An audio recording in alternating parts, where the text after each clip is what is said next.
आत्मा मालिक, सार्थ आत्मगीता, आत्मा मालिक माऊली जंगलीदास महाराज यांच्या पवित्र वाणीतून निघालेली ही सार्थ आत्मगीता श्रावण महिन्यानिमित्त आपण याचे वाचन करणार आहोत. अध्याय पहिला. याच्यामध्ये मानव देह याच्याबद्दल माऊलींनी सांगितलेलं आहे. माऊली म्हणतात, दुर्लभ मानुष्य जन्म मोक्षद्वारम सनातनम तस्मात् प्रयत्नतम कार्यम आत्मज्ञानम ज्ञानतः कर्मक्षेत्रमिदं देहम साधनम धर्ममुक्तिषु अत्रैव पुण्यपापं वा कृत्वां तिष्ठति जीवकाः. प्रस्तुत श्लोक मानवी जन्माच्या दुर्लभतेचं गौरवगान करतो. तसेच या देहाचं कर्मक्षेत्र म्हणून अद्वितीय महत्त्व स्पष्ट करतं. प्रथम श्लोक उद्धारतो की मनुष्य जन्म दुर्लभ आहे, अत्यंत दुर्लभ. ही दुर्लभता केवळ देवलोकाच्या तुलनेने म्हणजे सुखाच्या तुलनेने नव्हे, तर अब्जो जन्मांच्या सतत चालणाऱ्या यातनेच्या पार्श्वभूमीवर समजून घ्यावी लागते.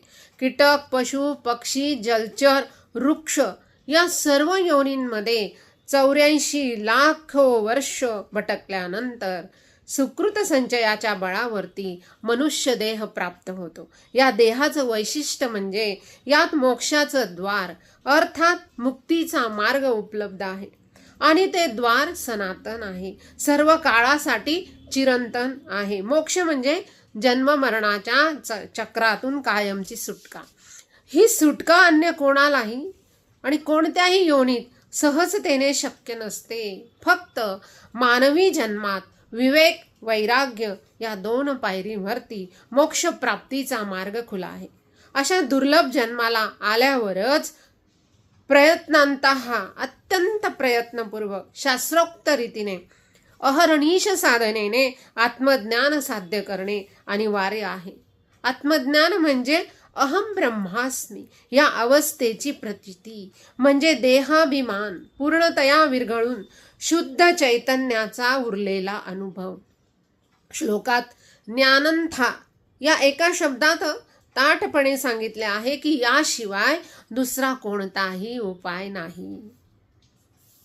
तीर्थयात्रा, व्रत, अनुष्ठान, दानधर्म यांनी मोक्ष मिळत नाही, तर केवळ साक्षात्काराने मिळतो. हा आत्मसाक्षात्कार फक्त मानवी योनीतील विवेक शक्तीनेच शक्य